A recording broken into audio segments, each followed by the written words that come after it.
सोन गी हुन ने अपने सभी प्रोमिसेस पूरे किए, लेकिन एक प्रोमिस ऐसा था जो वो पूरा करने से चूक गए। वो प्रोमिस क्या था और सीजन 3 में ऐसी कौन सी हिडन डिटेल्स हैं जो आपने मिस कर दी हैं, ये सब आप जानेंगे इस वीडियो में, क्योंकि आप देख रहे हैं चरमीन नाटो को। सीजन 3 का first game hide and seek, इसके अंदर अपने आप में काफी ज्यादा हिडन डिटेल्स हैं। तो स्टार्ट करते हैं हम सबकी प्यारी सबसे खूबसूरत सीजन 3 की प्लेयर सामान स्लेड।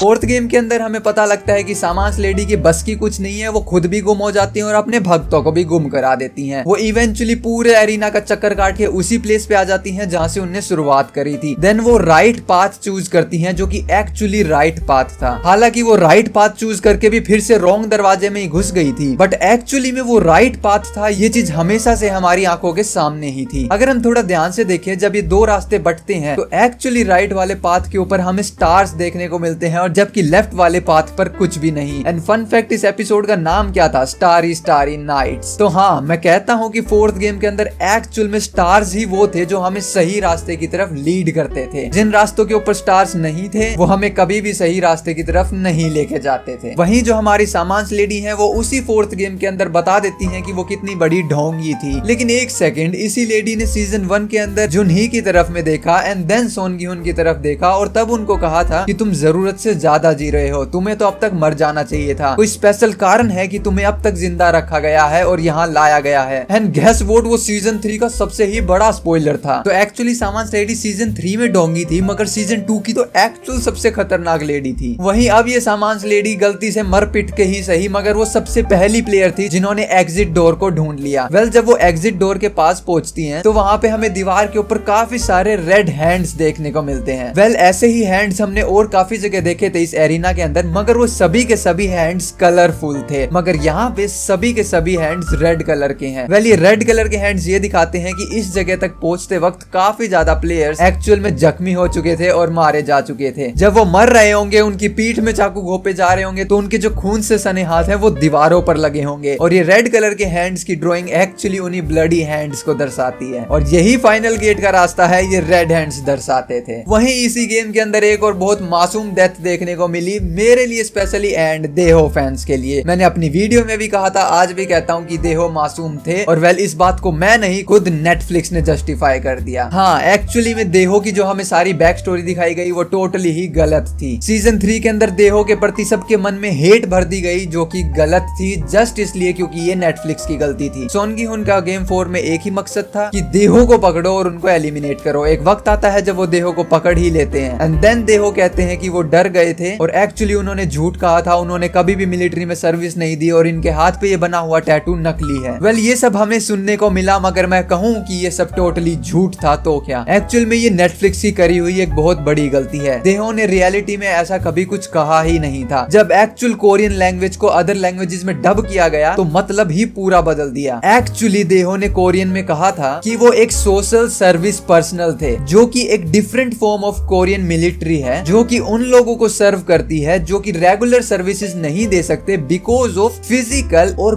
Mental issues. तो देहो ने कहीं ना कहीं अपने लाइफ का मेजर हिस्सा उन लोगों के बीच में बिताया था जिनमें से कुछ फिजिकली बट स्टिल कुछ मेंटली डिसेबल थे। अब ये कहते हैं कि जैसे आपके दोस्त होंगे वैसे ही आप भी बनोगे, इसलिए अपने सर्कल को देख के चूज करना। अब देहो ने जहां अपना जिंदगी का प्राइम टाइम कुछ मेंटली डिसेबल लोगों के बीच में बिताया, तो उनका दिमाग भी इस कावर्ड तरीके से काम करने लगा, झूठ बोलने लगा, परेशान होने लगा। तो उनकी बैक स्टोरी को टोटल ही बदल दिया गया। जब हमें हिंदी, इंग्लिश और अदर लैंग्वेजेस में देहो को कावर्ड दिखाया गया, एक्चुअली उनकी सच्चाई ये थी कि उनका दिमाग ही अब इस कदर से रिएक्ट करने लगा था क्योंकि उन्होंने अपना major time actually mentally disable लोगों के बीच में बिताया था। तब भी कहा था, आज भी कहता हूँ कि देहो फेवरेट थे और उनकी डेथ मेरे लिए सैड थी एंड यस इट वाज। देहो को रिस्पेक्ट मिलनी चाहिए, लेकिन सीजन 3 में उनको बहुत ज्यादा कावर्ड दिखाया जो नेटफ्लिक्स की गलती थी। जब सोन गी हुन को उनका प्यारा पूकी चाकू मिल गया था तो वो देहो की तरफ देखते हैं, लेकिन एक सेकंड, ये देहो के पीछे कौन खड़े हैं? वेल, अगर आपको कुछ भी आइडिया नहीं आया इन शख्सियत को देख के तो मैं बता दूं, ये एक्चुअली सीजन 1 से हैं जो कि सेमीफाइनल गेम तक पहुंचे थे और कोई नहीं, हमारे ग्लास मेकर जिन्होंने फैक्ट्री में 30 साल तक काम किया था। हाँ, ये एग्जैक्ट वही प्लेयर है। ब्रो के पास में ऐसी क्रेजी शक्तियां हैं कि इन्होंने पूरा सीजन 2 स्किप करके सीधा सीजन 3 में रिस्पॉन हो गए। वहीं जब फोर्थ गेम एंड हो जाता है तो डिसीज्ड प्लेयर्स को लेने के लिए गार्ड्स आते हैं। देन हमें पता लगता है कि वो गार्ड्स नहीं, एक्चुअली वीआईपी थे। ये उस चीज को कंटिन्यू किया गया है, जब भी किसी ना किसी सीजन के अंदर चेहरे के ऊपर से मास्क हटा है तो पब्लिक जो है शॉक हुई थी। सीजन 1 के अंदर जब पता लगता है कि ओल ही नाम ही क्रिएटर थे, पब्लिक शॉक हुई थी। सेकंड सीजन के अंदर जब फ्रंटमैन के चेहरे पे से मास्क हटता है, पब्लिक तो शॉक नहीं मगर सॉन गी-हुन शॉक हुए थे। एंड सीजन 3 में इसी शॉकनेस को कंटिन्यू करने के लिए गार्ड्स के चेहरे पे से जब मास्क हटता है तो पब्लिक शॉक हुई थी। एक सीन था जब नो ईओल प्लेयर 246 की जान बचाने के लिए अपना ब्लड देती हैं, तो जो डॉक्टर थे वो नो ईओल की गर्दन से ब्लड निकालते हैं, बट एक्चुअली ब्लड निकालने की सही जगह हाथ की ये वाली जगह होती है। फिर आखिर डॉक्टर ने नो ईओल की गर्दन से ब्लड क्यों निकाला था? तो welcome to the Terminator bio classes, क्योंकि एक्चुअली उस जगह पर इक्विपमेंट्स की कमी थी और यही कारण था जिस कारण से ब्लड की कमी थी, और यही कारण था कि नो ईओल ने अपना ब्लड दिया था। और गर्दन से इसलिए निकाला गया क्योंकि गर्दन शरीर का एक वो हिस्सा होती है जहाँ पे ब्लड का फ्लो बहुत ज्यादा तेज होता है और बिना किसी इक्विपमेंट के यहाँ से ब्लड निकाला जा सकता है। लेकिन अब आप कहोगे कि भैया जो डिसीज्ड प्लेयर्स थे वो भी जिंदा तो थे, अगर वो जिंदा थे तो उनकी नेक के अंदर भी ब्लड फ्लो तेज होगा, वहां से ब्लड निकाल लेते। हाँ, निकाल तो लेते, लेकिन ब्लड को ब्लड बैग्स में भरने से पहले ये कंफर्म करना पड़ता है कि उनका ब्लड ग्रुप क्या है। तो अब एक अधमरा इंसान तो उठ के बताएगा कि नहीं, अरे भाई साहब मेरा तो बी पॉजिटिव है, भर लो।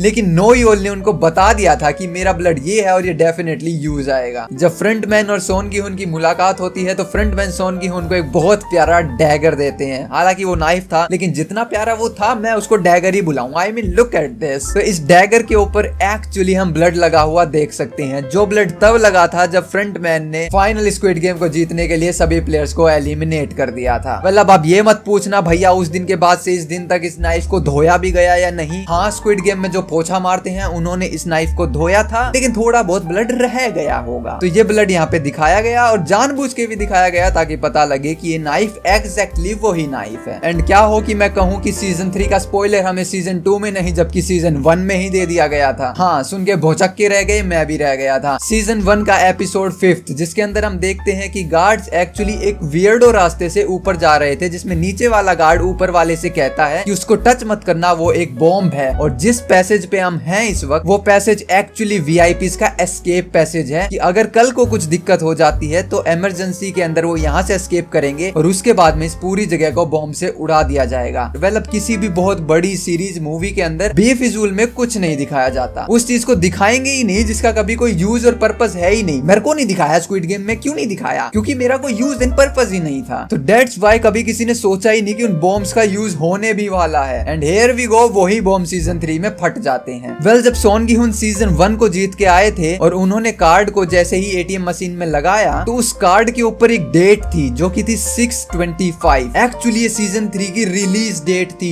ये सब बकवास है, ये इंटरनेट पे कोई भी भौंक रहा हो तो मना कर देना उसको। सुनने में बहुत अच्छा लगता है, लेकिन मेरे को ये बताओ कि कौन सा डायरेक्टर है जिन्होंने अपने नेक्स्ट सीजन जो कि 3 साल बाद आया है उससे भी नेक्स्ट सीजन की रिवील डेट लिखी हो कहीं पे? हाँ पिंटू, एक काम करो, ये सीजन 3 की डेट को है ना यहाँ कार्ड पे डाल दो। लेकिन सर सीजन 2 तो आया ही नहीं है। तो सीजन 2 नहीं आया तो क्या हुआ? डायरेक्टर मैं हूँ, तुम हो। एक काम करो, सीजन 5 की रिवील डेट भी डालो यहाँ पे। सीजन 5 आएगा सर? कब आएगा? कब होएगा रिवील? मेरे को नहीं पता। डाल दो कोई भी, उसी दिन रिवील करेंगे। 15 साल बाद की डालो, एग्जैक्ट उस डेट को रिलीज करेंगे हम। तो वेल, ऐसा नहीं होता है। ये अगर कोई भी आपको बोल रहा है कि ये था जानबूझ के रखा गया, तो नहीं, it was just a coincidence. Squid game के लास्ट एपिसोड 47 मिनट्स 8 सेकंड पर फ्रंटमैन यूएसए में आ जाते हैं और देखते हैं कि 2 शख्सियत दागची खेल रही हैं। लेकिन नजर मारो इस इंसान के ऊपर, ये हमारे भैया चश्मा लगाकर आ रहे हैं और उसके बाद में हमारी मैम सनग्लासेस लगाकर आ रही हैं। देन पूरा दागची का रंगारंग कार्यक्रम खत्म हो जाता है। फ्रंटमैन शीशा ऊपर चढ़ाते हैं और चले जाते हैं। एंड देन वही हमारी मोहतरमा उन्हीं चश्मों के साथ उसी डायरेक्शन से वापस आ रही है और हमारे सर उन्हीं चश्मों के साथ उसी डायरेक्शन में वापस जा रहे हैं। आई मीन किसी और को ले लेते इधर। मतलब सर और मैम आप दोनों एक ही जगह पर लूप होल में फंस गए हो या कुछ समस्या है आपके साथ में। अब वही मैं कहूँ कि सॉन गी-हुन सीजन 1 के विनर तो थे ही, लेकिन सीजन 3 के भी विनर वही हैं। हाँ, हमें पता है सीजन 3 की विनर प्लेयर 222 थी, लेकिन जब प्लेयर 222 को लास्ट गेम में ले जाया गया और जब सॉन गी-हुन उनको नीचे रखकर फाइनली अपनी लीप ऑफ फेथ ले जाते हैं, तो प्लेयर 222 ने एक्चुअली सॉन गी-हुन की जर्सी पहनी हुई थी। तो स्क्विड गेम के विनर एक्चुअली सॉन गी-हुन तो नहीं, लेकिन प्लेयर 456 ही थे। बकवास।